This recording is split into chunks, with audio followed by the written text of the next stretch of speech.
Ladies and gentlemen, welcome to the Authentic Podcast with Colten Douillard. And thank you for tuning in to another episode. It's time!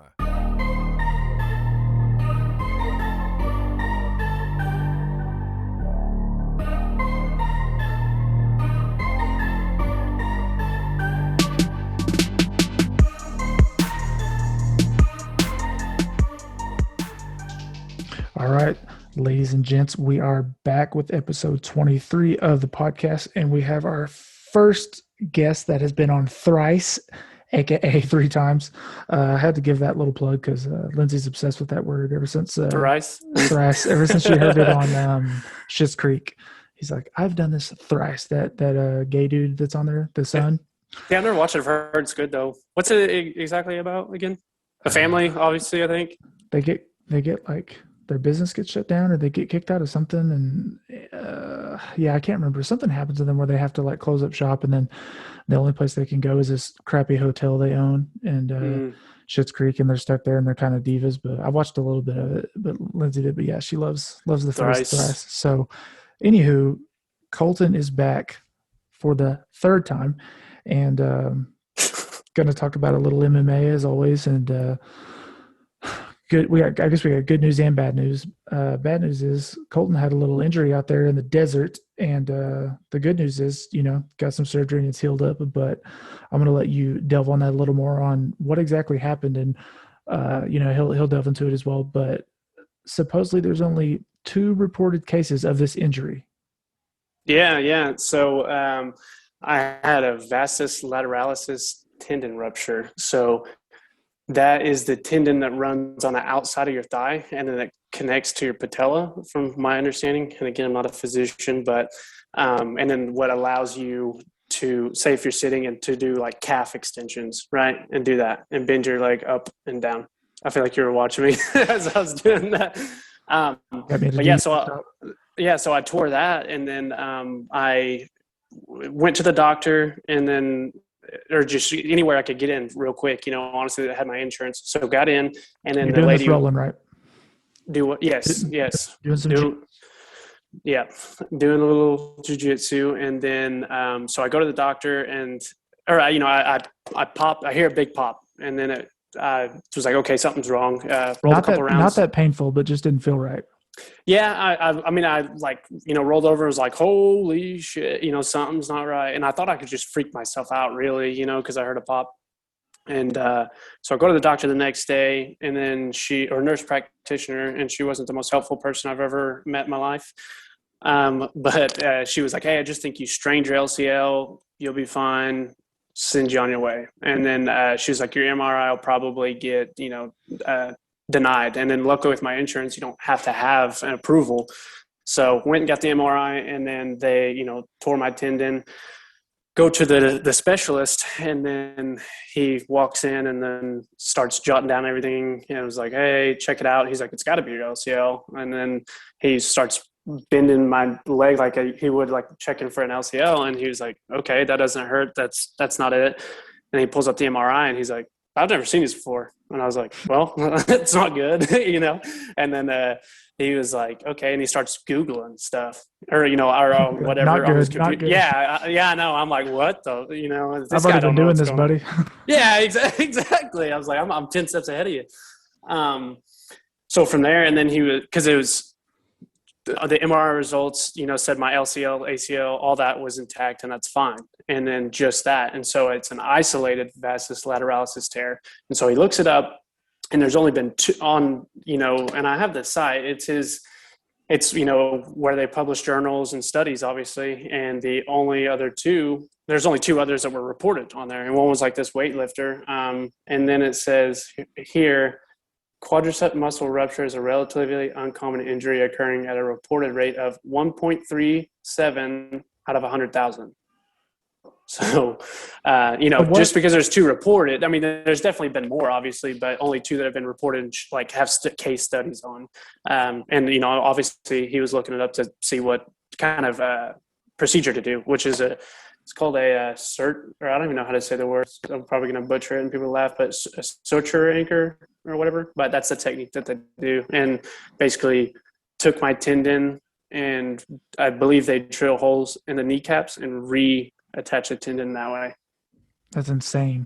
So what, I remember Dad was telling me a little bit about it, but it's kind of hard to understand. What should have happened? You should have just torn your LCL? Oh yeah, no. Well, so that's the thing is, if you tear that tendon, that's why it's so rare. Is because usually you tear the other stuff with it. So just having that tore, they're like, I don't understand how the ligaments didn't tear with the tendon, because those usually go before the tendon. So that's why I'm like, it's a good thing. So it's not like it's some freak accident that no one knows what to do, I guess. So it was better than expected.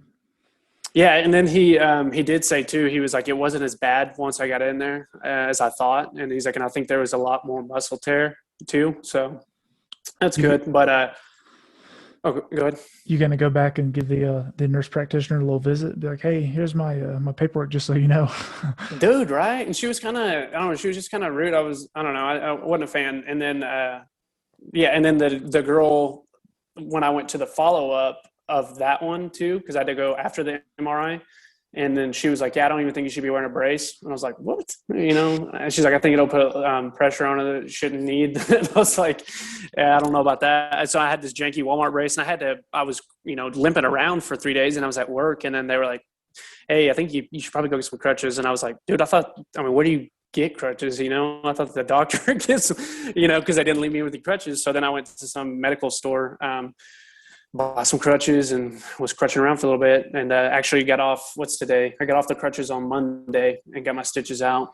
Or stitch, which you learn a lot too once you're injured. Like when I injured my shoulder and once I injured this, you kind of start, I don't know, you learn more about your body, which is cool. And then just little things like the stitch was just one long stitch, and he just snipped the end, and he was like, that's it. And he was like, it'll dissolve in the shower, and never seen that before, but I've only had stitches a couple times.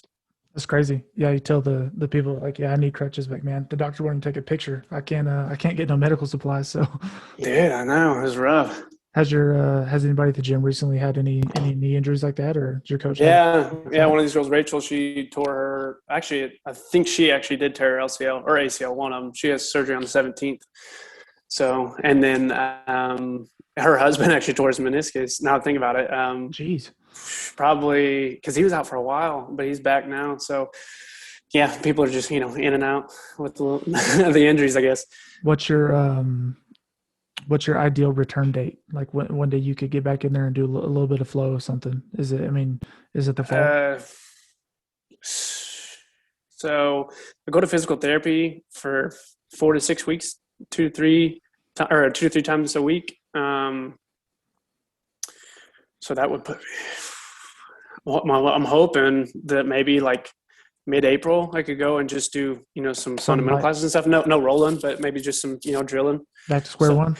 Yeah, and then like maybe hit the bag, no kicks and whatnot, and just, do what I can, little stuff. And then Casey was like, man, he's like, man, you can sit down and I can hold mitts for you while you sit. He's like, I've done it before, so I'll probably do that here in a little bit, but I just want to be able to get my leg a little bit where I can bend it a little bit more. So pull up and put somebody in a hard scarf. Dude, I'm always using that term now. That's the funniest thing I've heard. This is kind of bouncing around, but we talked about the injury a little bit, and it just made me think. So the last fight we watched together, the big one was Dustin Connor, which was crazy. I'm sure there's a lot of people that knew that Dustin could do that, but Connor never been knocked out. So it was pretty mind-blowing for, I think, everyone. Well, been knocked out by Floyd, but that's a whole different ballgame. Finishing the UFC, especially the second round. But nonetheless, I was listening to his episode the other day with Joe talking about those calf kicks, which is, arguably how he started his finish per se, warmed down, and the calf kicks are bad.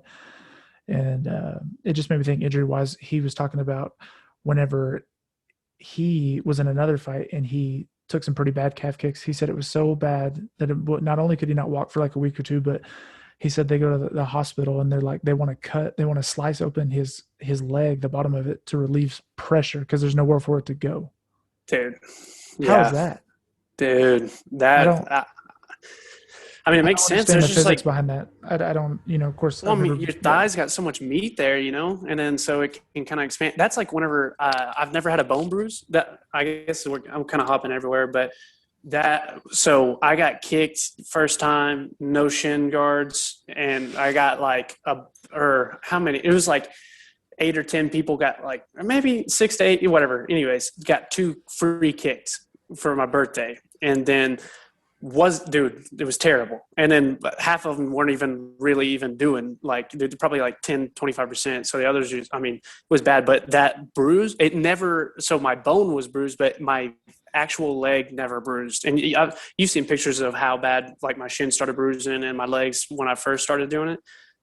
And I bruised very easy. So it was so deep in there that it never actually discolored on the skin. So, I mean, dude, there's just so much more for it to go into, where you think about that calf, dude, there's like, again, there's like your tendon right there. And then like just a little, I mean, so I guess I could see it, but I don't know about the whole cut and open jam. I'd be Yeah, like, did he I don't not know say about that. I don't remember, honestly. I thought he said like it was so bad that the pressure was so, so built up and there was nowhere for it to go that they were going to cut the back a little bit to like relieve it because it was just like a balloon that wouldn't go anywhere. Well, I mean, it's kind of like, when people get a big, eye cut or something, cut it and let it, Kind of get a little drain. slice, yeah. Yeah. I mean, but with, the calf and whatnot, I don't know. That would suck though. I don't want to be in that position. That's for sure. Yeah. I think on a scale of like percentage wise, I think I've maybe taken 15% of a kick, maybe 20. I mean, it was like super light. Cause I mean, I just was in the beginner stuff, took a little break when Lincoln was born, but I think 15 to 20% maybe. And I was, it's insane. There's no way if I took a real one, I would probably be out for weeks. I mean, not walking and, Dude, yeah. Sometimes when I see like a really good one, it'll give me like the chills because like if you get a good one and like in the same spot, and then it's just, you're like, dude, I don't want to do that again. This isn't fun. And then I can watch it and I'm like, I can like feel that. It's terrible. Yeah, I would, dude, there's a lot of things I'd rather do than take that, honestly. I would take probably like 25 face punches over that. That's just, shit's rough. Obviously you're a McGregor super fan, so let's go with the bold prediction question per se. Does he fight again in 2021? So we're only in the first quarter. And then if he does fight again, who does he fight next? I think that he will, and then I think it's going to be the Dustin. I don't think you have to, sorry, but I think it's going to be the Dustin trilogy because if he loses another one, then I mean, that trilogy's not gone, but it's basically washed at the time. So I think that everyone involved, I want to secure the big payday at the moment, and it's the sexiest fight there is. Because honestly, I mean, I'm not that excited about a Diaz trilogy right now, but you can save that one for later. And then they're not going to do, I mean, that's like people are like, why don't they have a Grand Prix? Why don't they have a tournament? I'm like, because it's too organized. And the UFC is not like that. They want the sexiness and yeah. And that's a perfect world with like injuries and whatnot, because sometimes these guys take 6 months off. And I mean, that's if nothing too crazy happens. I mean, so. And then negotiating pay. Dude, honestly, I would love to sit in a matchmaker meeting and see just the other bullshit that they actually go with.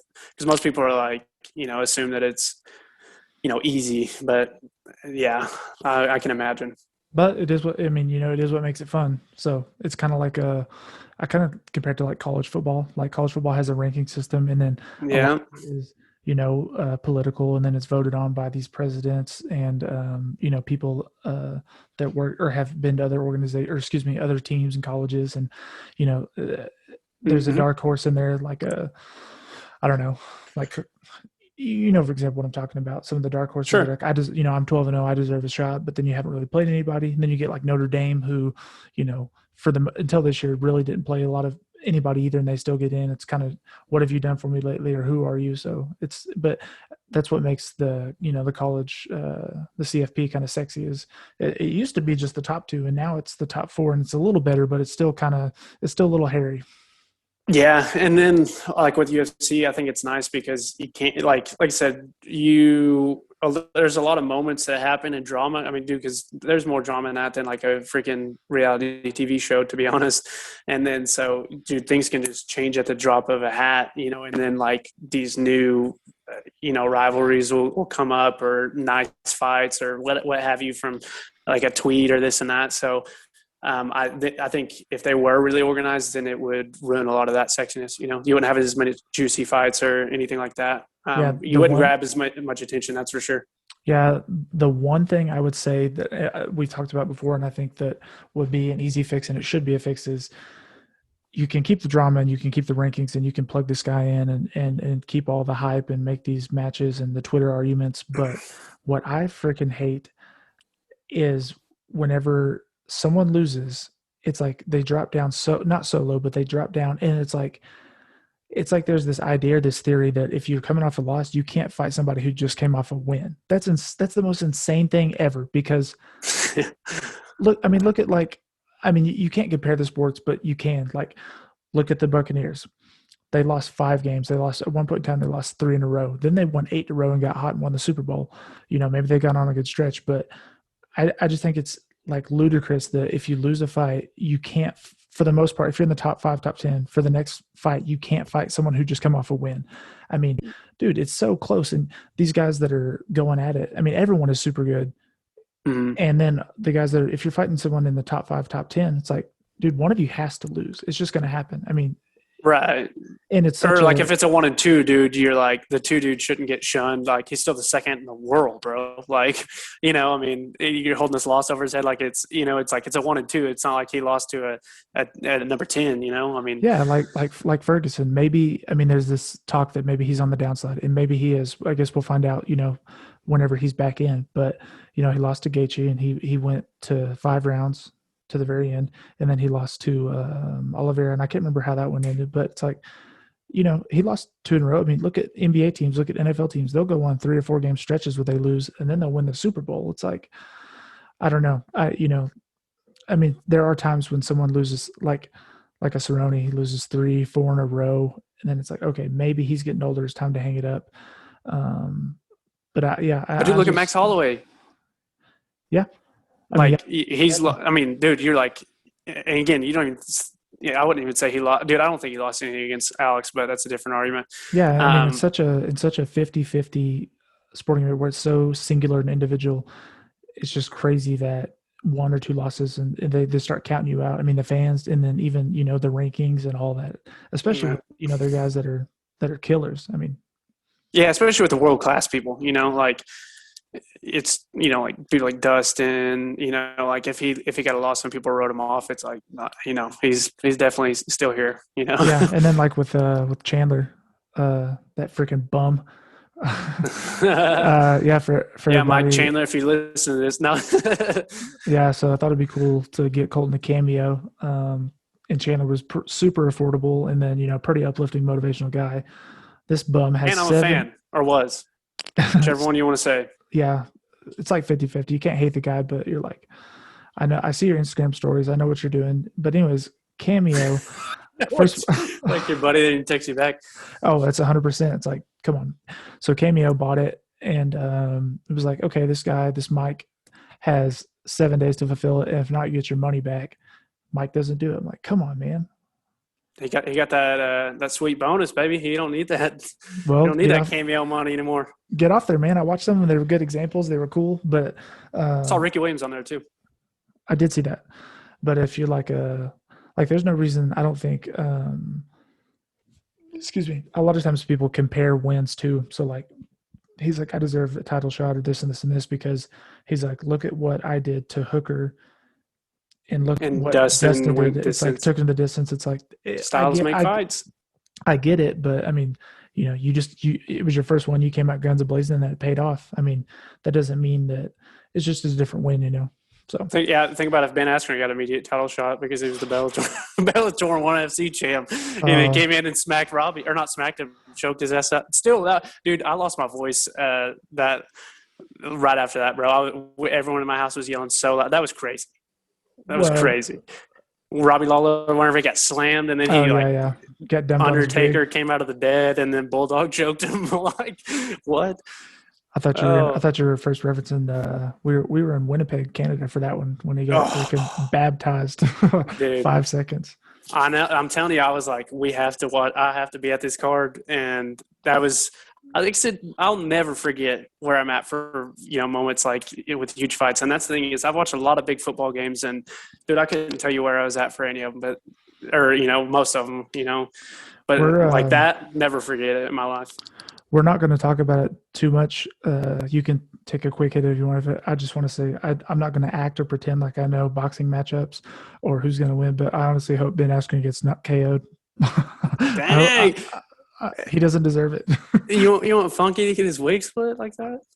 Absolutely. I don't know. Who, is it Jake Paul or Logan Paul? I can't even remember. Jake. Hey, I will say I don't this. even like him. Hey, go back, whatever episode I was on. I told you Jake was going to beat Nate. Like I said, I'll give the guy credit. Oh, yeah. I can't remember if we talked about it. I did not say that. Yeah, because you and then yeah, and like I said, I'll give the guy credit where it's due. He's not bad and all that. And like I think he will probably beat Ben, honestly. I hope so. Probably further. Yeah, dude, his hands aren't good. But dude, he called out Canelo, and I'm like, dude, this is where we gotta I can't condone this. I just can't. Of course he's going to call it anyone he can. If you look at the history of him being a YouTuber, like that's all he does. That's how he got big, is doing outlandish things. So, well, here's my deal is, like I said, he'll talk a lot of shit to people, and you see him being all nice to Jorge Masvidal because you actually see him in person, because Jorge would probably piece him up if he was talking shit, because he has with like Nate Diaz and stuff too. I'm like, bro, come on. It's too much. I draw the line there. Yeah, I don't like it either. He's just trying to get this big celebrity check, trying to sell tickets, and yeah, it's crazy. It's working. Yeah, exactly. He got Askren. I bet out of all the call-outs, that's the one he was like, all right, this one would be the best right here, because I could probably beat this fella. He put a few extra beans on Askren's check instead of the other people he's talking about. He's like, let's fatten this thing up, and Askren, even if he was good, he has like negative. What am I trying to say? Gosh, I lose my train of thought. He is so non-intense that like it's almost like, okay, this guy's such a joker as a boxer, and his personality, like I'm not intimidated one bit. Like some of the other guys, even if he could maybe hang with them, there it could be a little more intimidating. Askren, no way, nothing. No. What would you do if Funky came out and just had a freaking masterpiece? Just outclasses him in every. Dude, I would too. I don't know what. Like I said, I just hate that the reputation of fate of MMA is in Funky's hands in a boxing match. I disagree though, 100%. Everyone knows that he doesn't belong there, and it's just a money draw. Didn't he retire like a year ago because his hip or something? I'm like, I know it's not wrestling and all that, but this is just a money draw, and there's no way you could compare that. No way. It's funny though, because every interview he's like, what? He's like, I'm getting paid a lot of money to beat some YouTuber up. And I'm like, dude, he's about to have this set. If he gets knocked out, dude, you won't find a more viral man, especially if you're getting knocked out. I'm like, that's just going to be his MO next. Like, hey, I'm just the guy that gets knocked out everywhere I go. I hope he's getting paid a lot, because there's not a lot for him to win in this besides the money. Because even if he beats him, it's like no big deal. But if he loses, like I said, especially if he gets knocked out, it's like, dude, you suck. How can you be a good sport about that one? Like Jorge, like, hey, I get it. That was phenomenal. I don't know, but you know what? Good for Ben, though. He's getting a little paycheck, get some more Bitcoin. He likes the Bitcoin. Yeah. He won't shut up about it. I know he does like a cryptocurrency podcast, and then he does like a wrestling academy, and now he's boxing. It's like, and his podcast is on something like Rockfin. I'm like, dude, no one's downloading an app called Rockfin to listen to podcasts. Not a soul. I'll be honest. I'm not. I've listed my podcast on, I think, like 6 or 7. I've only seen it on 2. It's like Rockfin. No, I've never even heard of Rockfin. Like honestly, Stephen English got me kind of started, and he was like, hey, you should put it on Pocket Casts. And I was like, okay, let me look at it. And he was like, that's where I listen to mine. I've never been on it. I put it on there, but I had heard of it. But yeah, I've never heard of Rocketfin in my life. Yeah. I don't know. Like I said, I don't know if he has like a deal with them or what, but. All right. We've been chatting, bantering, and, we're good about, 15, 20 minutes. So let's do a little quick preview of 259, the biggest biggest card of the year so far. Might be one of the biggest ones of the year, even through the finish. So, Yeah, I'm assuming you want some predictions. yeah, let's break them down. So let's get the prelims because not a lot. Hey, of my names man I Cruz recognize. is on the prelims though, baby. Yeah, he said he wasn't salty about that, but he is. Hey, He hates he it. requested NMKP's not his ref. No, he didn't. I swear, bro. Oh my God, we're still on that. Did you And not then listen to Bobby? he said that they had, and especially like listen to your podcast with the ref. He said they had a deal backstage and where he had to like, I don't know, you got to see it. But anyways, yeah, he's still bitching about it. He's such a candy ass. Jesus Christ.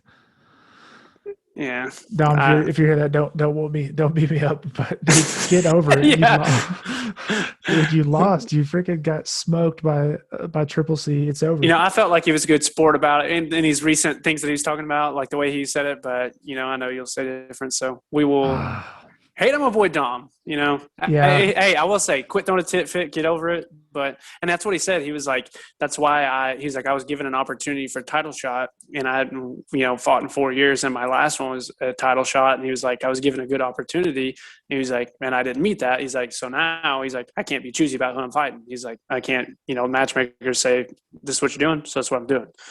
So I was like, I agree. A lot of people will not come out and say I lost and he was the better fighter that night, but he gives these such political, like presidential answers. Like, did you lose that night? He's like, well, I had a good opportunity, and that opportunity, just say it. Just say you lost, dude. Get over it. Keith wasn't drunk.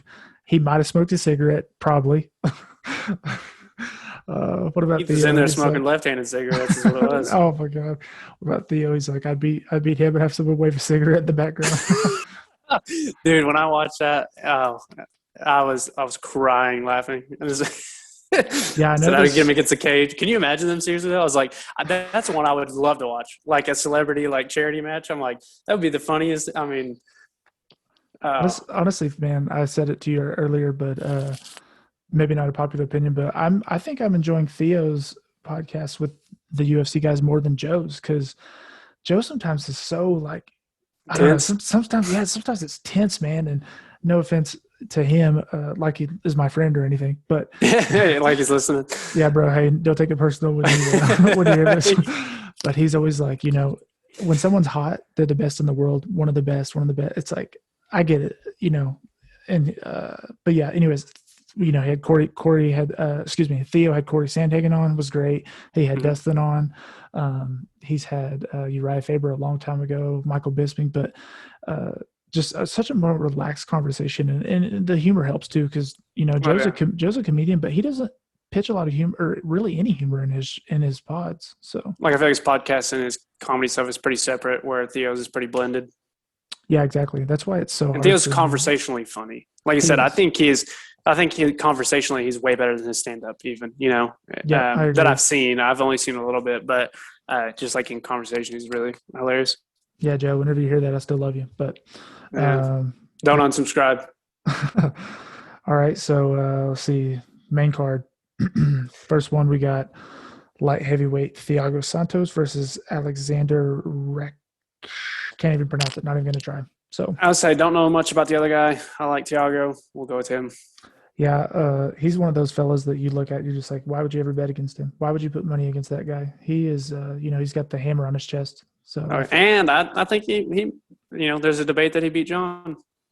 Yeah, super close. And he was pretty messed up, like both knees and stuff. Like, yeah, and then he had some knee surgery right after that. Was that his last one, or has he fought since then?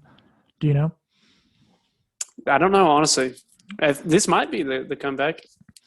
Okay, no, he fought Glover Teixeira. Oh yeah. Which Glover's like 97 years old and still banging, man. Dude, and the beatdown he gave Lionheart Smith. Oh yeah, that was one brutal. of the. Dude, he's handing his teeth to the ref, bro. I've never seen that. Handing his teeth to the ref. That's how you earn that nickname, Lionheart. That right there proves it's like, okay, he earned every bit of that nickname, and he will literally not go down unless you hit him with a hammer, maybe. Yeah, I'm out. Yeah, that's what done. Call the dentist, but I'm tapping. Oh. Somebody tap for me, something. And after that, he didn't even look that bad. I mean, I don't know, ridiculous, but yeah, I want to hit on that too, because it seems like whenever you talk about MMA or UFC, it's like if you do, you're like, oh, biggest fight card, and you pull up a name, you're like, I don't know the name. It's like even Schaub hinted on that. He's like, it is so hard to keep up with this roster because there's 500 plus fighters. It's hard, man. It's hard to follow all this. I mean, plus especially with like how many cards there are on Plus and pay per view. And with COVID, because like I feel. UFC getting your shot in there, like Corey Sandhagen said, is like you ain't gonna get a lot of time. They were like, hey, we need you for this fight. This is your chance. So people do it, especially with Corona. I'm sure, like even these undercard people, like there's so many new people coming in, and then they're gonna be stars in the next couple of years or whatever, and like they're just constantly cranking people like it's a freaking Amazon fulfillment center, like with workers. Yeah, that was crazy how.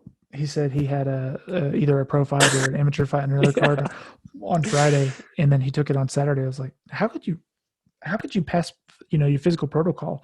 I thought it was like at least a week. Excuse me, at least a week in between. But they probably didn't have it then, or like different states too. It could have been a different state, and just how it was back then. I mean, he's not even that old, but like I'm sure whenever he was going through, it was a little bit more sketchy than it is now because it's pretty organized now. Yeah, but like you said, you have to take it. It's like, I may never get the shot again.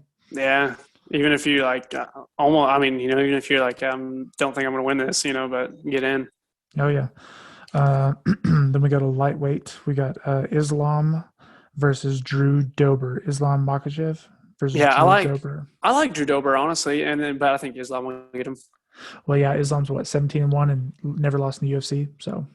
Yeah, and then the way DC and Khabib talk about him, they say he's going to be next up, so we'll see. I hate to stereotype and generalize, but dude, he looks just like Khabib, and so do all the other 15 people he trains with. Like, if you put him like 10 feet away, I couldn't pick him out. They do a little police lineup. You're like, I don't know which one it was, sir. There's all of them. They all got the buzz haircut, the Amish style beard with no mustache, and they all just look like they're just going to rattle you around for 20 minutes. Cauliflower out the ass, just barely speak English. And they're all so soft spoken. That's like with Peter Yan and Khabib. It reminds me, they're all like very soft spoken, but they're just like, I'm ready for whatever date. I'm gonna smash this guy, and I'm like, that's for scary. Yeah, the way they talk scares me. Oh yeah, we'll bounce the Yan right after this. I'll just say, I back again. Hate to say it, but I don't really know a lot about Drew Dober. Don't recognize the name. Haven't seen him fight, but it'll be interesting to see. So. Quick Sprat question. Do you think Khabib fights again? Yes or no? Dana thinks so, obviously. Yeah, but not like soon. I think maybe it's like a year or two, maybe just one super fight. I don't think because there's no point in him going back to title, but in short, yes. Working on the build-up. Yeah, I think things need to play out a little bit. All right. Speaking of, I do not think he ever fights again. I kind of like that he retired, then I kind of don't because I want to see him go. But I think he's done. Like I feel like he's just like a guy when he's got his mind made up. He already said, he does this literally as like a source of income, and with his dad passing. But I'd like to see him. He's crazy. So, speaking of scary individuals, soft-spoken people who don't say much and are terrifying, you got Peter Yan, the Russian man, versus Aljamain Sterling, bantamweight. I gotta go with my boy Yan. I think he's the more technical guy. Aljamain's kind of dude like when he put old Sandhagen in the hard scarf. That came out of nowhere. But he's definitely got a chance, But I think Yan's just good. Like, dude, watching when I went to see him freaking starch Faber live, it was insane. I was like, this is scary, bro. He hunts people down in there. His pressure's nice. Yeah, man, he has a freaking mean look on his face, dude. Like even when he's just saying hello, he looks mean as hell. Yeah, I don't like it. Yeah, no, I don't think he might be one of the I guess straight, not body, but just face, just like mean dude. And he just dude. Did I tell you? Yeah, I told you when I was there. He doesn't really try.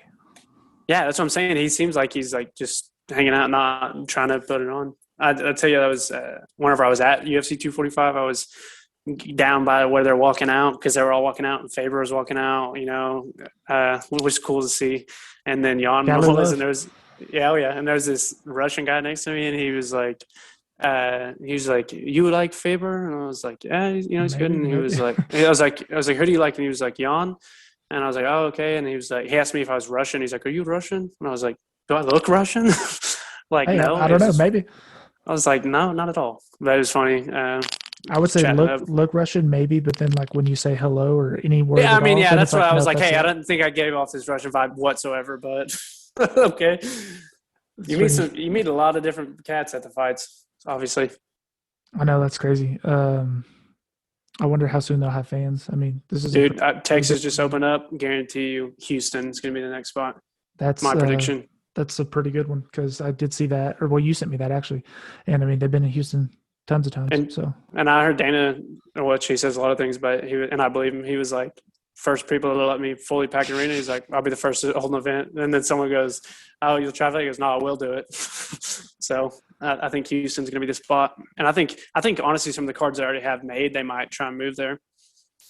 yeah, but Dana's has a tendency to lie quite a bit. So Yeah.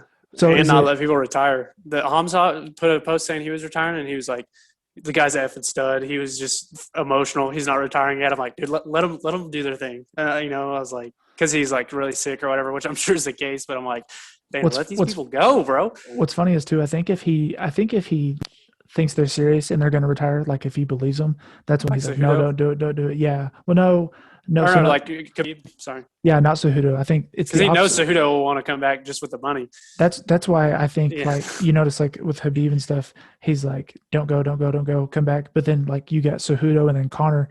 Every single time, Cejudo he didn't even say anything, but with Connor, he's like, yeah, Yeah, he's retired. yeah, he's like, if I was him, I wouldn't fight again. He doesn't need the money. He's done enough for the sport every single time. And every single time he's retired, he comes right back. I think he knows he's not going to do Oh it. yeah. So Did you go to any of this posts about like with a quote of him talking about Khabib not retiring? He's like, he's still got one more. Dude, go in the comments. I haven't laughed as hard in my life because people are just roasting him, and it's true. They're like, "This is dude, Dana, leave this man alone." Instagram comments are underrated. They are. I will spend some time honestly, and then what gets me is whenever someone make a comment, and then people will have a conversation within that comment, Oh and yeah. they'll be going back and forth like funny too. But I'm like, well, it's time to do this, and I'm like, I'm reading them, so it's funny. So about the Texas thing, I know you sent me that little article. It was like they're full and open, no mask. So does that mean they could pack an arena? Like it's everything's gone. The governor literally said, as of next Wednesday, It's on. every single entity in the state of Texas can resume complete business. Or I'm not saying a direct quote, but he's like, they can fully operate, and he's like, and that's any entity, and there will be no mask mandate. I was like, he went, he pulled off from half court, baby. He didn't even get to the 3-point line, He was like, and then I think Mississippi followed suit. Lindsay said he's in a wheelchair. She was like, he said that, and he's in a wheelchair, so like maybe he's not good health, and he's just like, yeah, just do it. Who? The governor of Texas. The one I saw, the dude I saw talking was Standing. I don't know. And I don't keep up with the governors by any means, but no, I don't know if I could name more than one. I follow ours here just since all this, but it's pretty annoying. I wonder if I hate delving into politics too much, so I won't. But yeah, I want it's because it's boring as shit. But I wonder if old Papa Joe will be like slap that down, and be like, nope, you're not doing it. I wonder if Sleepy Joe. I wonder, yeah, old sleeps a lot. I wonder if he has that authority, or if he would try that. No, I need to go back to government class because I don't know how how dude. Yeah, I don't need to go back honestly. I should have never went, but you don't want to go do worksheet packets from your freaking basketball coach because that's all freaking government was in Oklahoma anyway. You want to tell? I'll tell you how educated I am in government. So my last class that I had that was government was like my sophomore year of college. Didn't pay attention to the ones previous to, but showed up first day. The professor, it was funny because he was like an Asian guy, and he was like, I know it's funny because I'm Asian and teaching this. And then he goes, if you're going to come to class, sleep, text, hungover, don't come. He goes, any day you come is extra credit.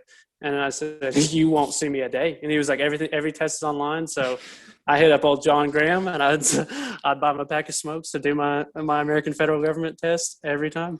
And I would have to go over to the lodge, and he'd do it. So clearly I'm not the best talking about this. Is what I'm getting at. Yeah. With that note, you just incriminated yourself, and we will move on from the governor talk. So Take that degree back, baby. thanks, Johan, for the A dog. Yeah, shout out to Johan. Thank you. Okay, let's see. Women's featherweight title fight. You got Amanda Nunes versus on, bro. Megan Anderson. Let's stop. Huge lopsided. Yeah. I like Megan too, but hey, she's the tallest UFC fighter, I believe. That's a girl. Yeah, she's 6 foot. Yeah, so that'd be nice. But I mean, let's get real. Hey, do I need to respond to that? All I'm saying is the odds are ridiculous. It'd be worth $25-$50 on a fighter's punch, man, because I think Amanda's like minus 1,100. Which if you bet that, then that's just insane. You're just not enough. Canelo was minus 7,000. I thought that was insane. Well, she's only 1,100. So. Oh, never mind. Sorry. I was. Yeah. Okay. Gotcha. Yeah. Canelo's minus 7,000 on the William Hill app. Why? See, yeah. Why would you ever even do that? Like, dude. Yeah. If you bet $20, you only got 30 cents, and then so obviously 7,000. But I was like, let's see what a 20. Dude, 30 cents. Yep. I mean, he won in what, round 3? I mean. Yeah, dude. I don't know. Yeah, I did. I don't know anything about boxing, but what makes me think is why are those odds for a guy like him so high? Like, why is he fighting this guy? That's a good question. That would never happen if he was in the UFC ever. This one is. From what I understood is I think the other, and I don't want to keep with boxing at all, but I'll watch like Canelo, Tank, or Ryan Garcia, big guys. Yeah. Or, and my boy, the Gypsy King. Shout out to the Gypsy King. And then I guess I read somewhere, and I didn't look too much into it, but I think it was a mandatory title defense, and I don't think the guy's fought in a little while. So they were saying whenever you have mandatory title defenses, you get lesser opponents essentially. I don't know, or something like that. Boxing, there's like everything's weird. Yeah, the walkout, the way everything's weird, bro. You're just I don't like what's going on. That last time I watched that one, just the one fight, the walkout, I think I timed it, and it was like 28 minutes for both of them to get out. At UFC, you got 2.5 minutes, and you're in the cage, dude. Yeah, and then no one's getting carried on a throne or has a halo suit on. Yeah, it's way too much. Speaking of that, I'm sorry, it reminded me. I figured you think it's funny. Is the only thing I can think of is when I wear this knee braces though is like. I got the Joe Exotic brace on right now. Oh man, I got the Joe Exotic brace, bro. Walking around like my man Joe. Joe ran for governor of Oklahoma, so I do know that. Dude, I'd vote for Joe. Oh, the guy was honest. He was like, "I'm not made of money. I'm not a politician. I just want to make things right." But yeah, that's great. The whole Joe Exotic. You got to put some Wranglers on and walk around and. Oh yeah, dude, the nut huggers, the Dickie Ballsers, as I like to call them. All right, let's go back. Let's see. So obviously Nunes heavy favorite, and there's talks about this because there's no one else they could find for her because she's beating everybody in the division's kind of weak as a whole. Megan's got the shot, but I'm just thinking plus 700 odds, dude. $25, you win a lot of money, and she, everyone loses eventually. Amanda's only lost once, so she has lost, but. There was times where Silva looked like he was unbeatable, Chuck Liddell, all those guys, and then they got caught. So who knows? But so my deal is, I think the separation, and like her and like she's the separation between the women is so much further. Like her skill gap versus the dudes. In my opinion, like they're all a lot more closer. Like, dude, she's just light years away from every woman there is. What's crazy is. Megan Anderson is only 3-2, or she's only 5 fights in the UFC, 3-2. That's, she's fought some good people, but that's not that impressive, records wise. Well, that's the thing is there's just not the talent pool's not out there as much. Like you think about that girl that won the Contender Series and she had only been a Golden Gloves champion, which is boxing. And so it was her first one, and like that wouldn't you literally couldn't do that with male, there's just too many. So the talent pool's less, but you will see the title fights and you're like, they have quite a few losses or they'll not have that many wins. And you're like, how are you? Just can't. I wonder if there's ever going to be more divisions for women. Probably. I don't know. It's already hard to fill those ones. My deal is there's people out there, but I think they're probably just really selective on the talent too, because they don't want any bums in there by any means. Yeah. Because clearly there's enough fighters out there to get a decent chunk going, I feel like, but yeah, not skilled though. 7 or 8 years ago, maybe a little longer. Mr. White said there will never be women in the UFC. So Yeah, and then exactly like Zhang Weili and Joanna, one of the best fights I've ever seen in my life. yeah, that was nuts. And so it's like, imagine what we'll say in 10 years. So there'll be like, there probably will be a lot more divisions, and it's just only going to grow. It's not going to regress. That's for sure. Well, I think the consensus is we'll probably go Amanda Nunes, but it'd be interesting to see. Hopefully, it's a good fight. You know me, I'm a fan of. I like to see some. I don't like these first and second round finishes. I mean, good for the winner, but I like to see it drag out a little bit, especially when it's a pay per view card, man. The last two fights, they were good, but it was a total of 3 rounds. It's like, come on, man. I want a little more, but good for those guys, right? So yeah. And then the final one, your boy Israel versus Jan, the Polak dude. This should be intense. So the Polish power, baby. But I mean, think about what he did to Paulo, bro. Oh yeah, Paulo's excuses lately. Oh yeah, I know. But moving up from 185 to 205, pretty big gap. Not to say he couldn't do it. He's probably heavier than we think. But gosh, just looking at him, he looks so much skinnier. But then when he gets in the cage, it's like, all right, he's a pretty big fella. So maybe that's what I've heard some people say. They're like, he's bigger than you think. He does. He doesn't look like a beanpole, but he definitely looks super skinny. But then, like I said, when he gets in there with those, like against Costa, obviously not as muscly, but size for him looks great. I mean, Jan looks like a big guy, but I think it'll probably be a lot closer than we think. Clearly, if he's moving up to 205, he thinks he can put on the weight, or he has the weight, and he's confident he can do it. And it'd be crazy to bet against him right now because he just looks flawless in his last 3 to 4. So, well, the thing is though too is he's not going to have to cut any weight, so he's going to be fresh as a daisy. I doubt he's even like put on a ton, to be honest. I bet you it's just like we're going into this normal. And then it's weird is because you say that is because he does. I feel like he doesn't cut a lot of weight to get to 185 middleweight, yeah. But on weigh-ins, dude, you can always see in his face. You can see it bad in his face. I feel like down. Yeah, like you can see his cheek, and so which is weird because like I said, I don't even think he cuts a ton of weight. But so I think you got to factor that in too, and Jan's or whatever, he's big, but Izzy won't be cutting any, and he's so fast, bro. Israel, I've only watched him as he's become hot, maybe the last 4 or 5, and started blowing up crazy big. Like now he's a superstar, especially if he wins this one. But he just doesn't look like he's ever been rattled, kind of like a Habib. I don't know if he's lost once. No, he's undefeated, but it doesn't look like he's ever truly been rattled. Mm-hmm. And another point too, yeah, that's a good point. But he also, his kickboxing career, he's had like 100 fights, and then he's also went up weight there. And he's went up to heavyweight there, I believe, which is different weight, not actual heavyweight like it would be in UFC, but, went up and down there too or whatever. So, and that's what's going to happen, right? It's not going to be a wrestling match. He can defend a takedown. And see, that's the thing, dude. If you have striking of his caliber and you can defend a takedown, or when you get on the ground and get up, you do decent, because he just got his blue belt.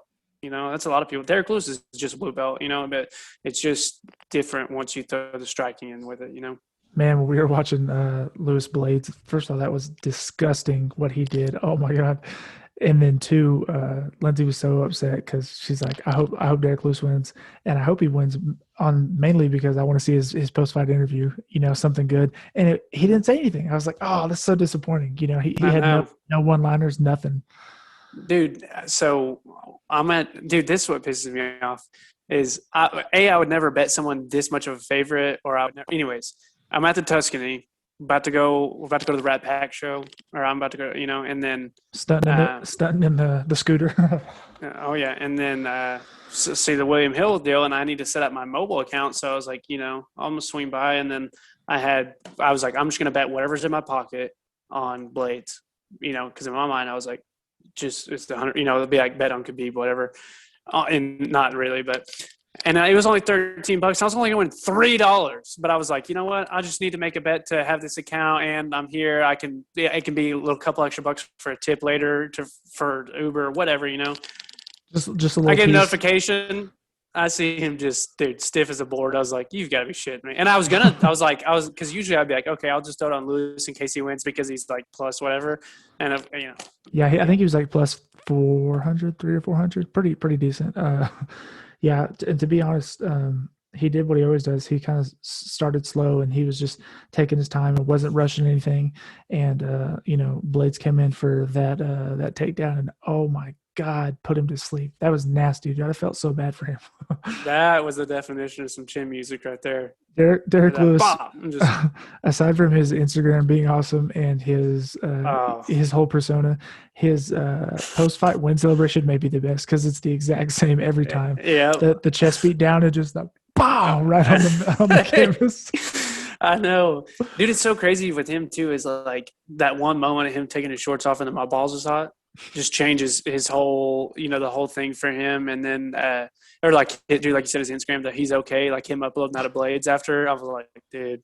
And did you see that fan that FaceTime Curtis Blades? He's like, you got knocked the F out. I was like, and he's like, who is this? I was like, and then Dustin said something about that. Like, he's like, fans get your number. He's like, they called me for something. I'm like, dude, you better be careful. One of his little cronies is going to come find you. That's ridiculous, man. That's terrible. And just like, yeah, come on, bro.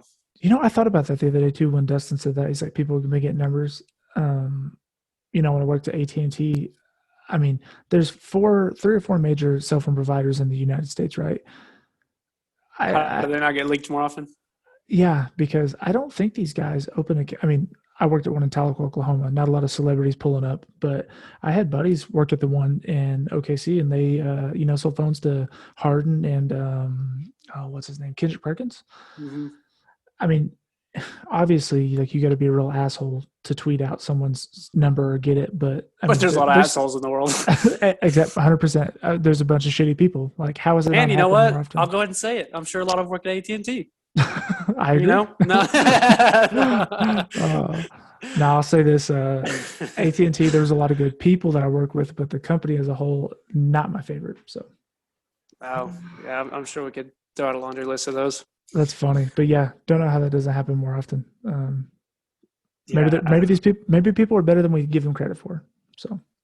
True, but dude, can you imagine that if it was though? Like, I hate getting freaking junk emails or like if the text message, I'm like, how did I sign? Like you put your number somewhere and then you get all these freaking text alerts on this, and I'm like, I get mad. So if I had, we couldn't deal with that. Oh yeah, 100%. Well, we're hitting about our time cap. Pretty good chat. Obviously we're hoping the injury heals well, and things are going up, and like I said, got the brace off and all that. So talked a lot about 259. You got any more comments for the peeps before we close it out? No, I don't think I have any more wisdom to share. Not too much. Yeah. I will say it is almost the year anniversary of when I came out there, and we were supposed to go to the fights, not the UFC fight, but the other card. Tough Enough that Justin was on, and then of course the Post Malone concert after, and just ridiculous that both. I mean, I expected them to get canceled, but they canceled them like 19 hours before they happened. Like, dude, that's dirty, especially for your boy Justin, who had to weigh in and then cancel. That's ridiculous. Dude, and that was he did that, I guess, the time before too. Like the opponent dropped out or something. I'm like, dude, I'll be like, I don't care. I'm like, I'm showing up and somebody's gonna fight me. I don't care who it is. We'll get the judges, the refs. Somebody's gonna fight me. Whoever's in the parking lot's getting it. Yeah, dude, meet me at Tribe. Like, we're already here. Let's do it. Yeah, something's got to happen.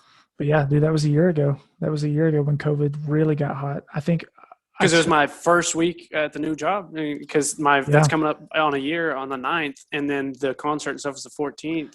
The concert was the 14th, and the fight was the 13th, I think. Yeah, it was super iffy if I should go. Dad was like, "Be fine, wear your mask." This is before people weren't wearing masks on the plane because it wasn't a thing at the time.